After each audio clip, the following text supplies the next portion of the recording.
अस्सलामुअलैकुम व्यूवर्स, आज election commission में 3 मुख्तलिफ अहम केसेस पर समाअत हुई, जिनमें से 2 केसेस का ताल्लुक जो था वो इमरान खान जो चेयरमैन PTI हैं वैसे भी उनके बुरे दिन चल रहे हैं। और एक और केस थी जिस पर एक वकील ने दरख्वास्त दायर की थी। उनका कहना था कि वफाक में इस वक्त मौजूदा निगरान हुकूमत में जो लोग काम कर रहे हैं उनको ओहदों से हटाया जाए। लेकिन सबसे अहम केस ये था कि पार्टी फंडिंग जो है पाकिस्तान तहरीक इंसाफ की, उनके एक जो दरख्वास्त गुजार हैं उन्होंने ये अपील की थी, इलेक्शन कमीशन में दरख्वास्त दायर की थी कि जो इलेक्शन कमीशन में पाकिस्तान तहरीक इंसाफ को जो फंडिंग हो रही है अभी भी गैर कानूनी बैरूनी मुल्क से फंडिंग हो रही है।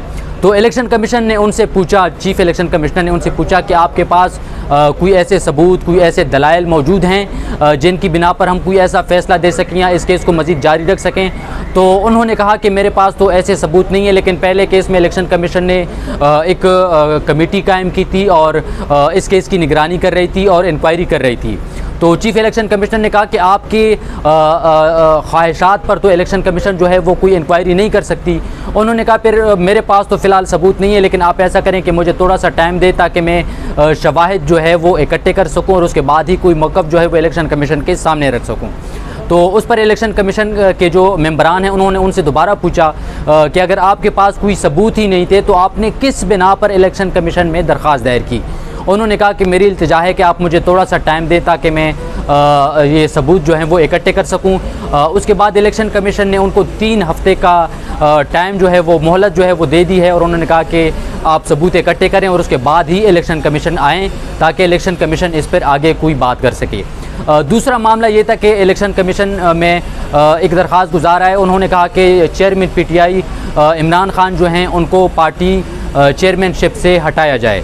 तो उनके पास भी ऐसे कोई वाज़ेह या ऐसे कोई दलाइल नहीं थे जिसकी बिना पर उनको आगे बढ़ाया जा सकता था। लेकिन उन्होंने कहा कि चूँकि इलेक्शन कमीशन ने इमरान खान के हवाले से फ़ैसला दिया है कि वो करप्ट प्रैक्टिसेस के मुर्तकिब हुए हैं तो उनको पार्टी चेयरमैनशिप जो है उनसे हटाया जाए।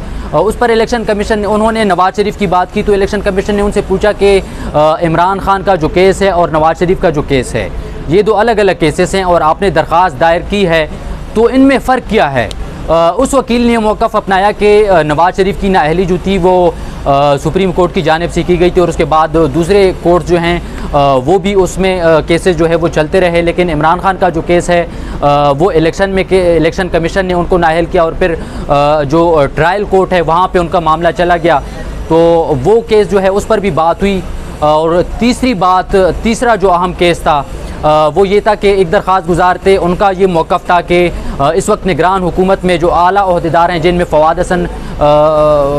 फवाद हैं और जो निगरान वज़ीर आज़म हैं, उसके अलावा दीगर जो मेन ओहदों पे लोग हैं उनके हवाले से उनका मौक़िफ़ था कि ये पिछली हुकूमतों के सेटअप में मौजूद रहे हैं, तो ये जो हैं जानिबदार लोग हैं, इनको ओहदों से हटाया जाए। तो जिस पर चीफ़ इलेक्शन कमिश्नर जो हैं उन्होंने ये मौक़िफ़ अपनाया। उन्होंने ये रिमार्क्स दिए कि अगर वो पिछली हुकूमतों का हिस्सा रहे हैं तो इसका मतलब ये तो नहीं है कि वो जानिबदार हैं, आपके पास क्या सबूत है, किस बिना पर आप कह रहे हैं। तो उन्होंने कहा कि चूँकि पिछली हुकूमतों में रहे हैं तो हो सकता है कि उसी माइंडसेट के साथ वो काम करें और वो पिछली जो PMLN की गवर्नमेंट थी उनमें भी हिस्सा रहे और वो सेनेटर भी रहे हैं और बाप पार्टी जो थी वो भी हुकूमत में थी, तो आप इसको देख लें। जिस पर चीफ़ इलेक्शन कमिश्नर ने कहा कि इस फ़ैसले को काबिल समाअत हो या ना होने पर उन्होंने ये फ़ैसला जो है महफूज कर लिया है। दीगर जो केसेस थे उन पर भी फ़ैसला जो है वो महफूज किया है। एक और फ़ैसला जो था वो CDA के हवाले से था और इलेक्शन कमीशन ने CDA को कहा था कि आप अफसरान की जो तबादले हैं वो करें। उनमें से 2 अफसरान के तबादले नहीं हुए थे जिस पर इलेक्शन कमीशन ने उनको बुलाया था। उस पर इलेक्शन कमीशन ने उनको कहा, वजह पूछी, उन्होंने कहा कि तबादले जो हैं वो कुछ के कर दिए और कुछ के हो जाएंगे, जिस पर इलेक्शन कमीशन ने वो मामला जो है वो निपटा दिया है। आज इलेक्शन कमीशन से इतना ही, मज़ीद अपडेट्स होंगे तो हम आपके साथ शेयर करेंगे। Thank you.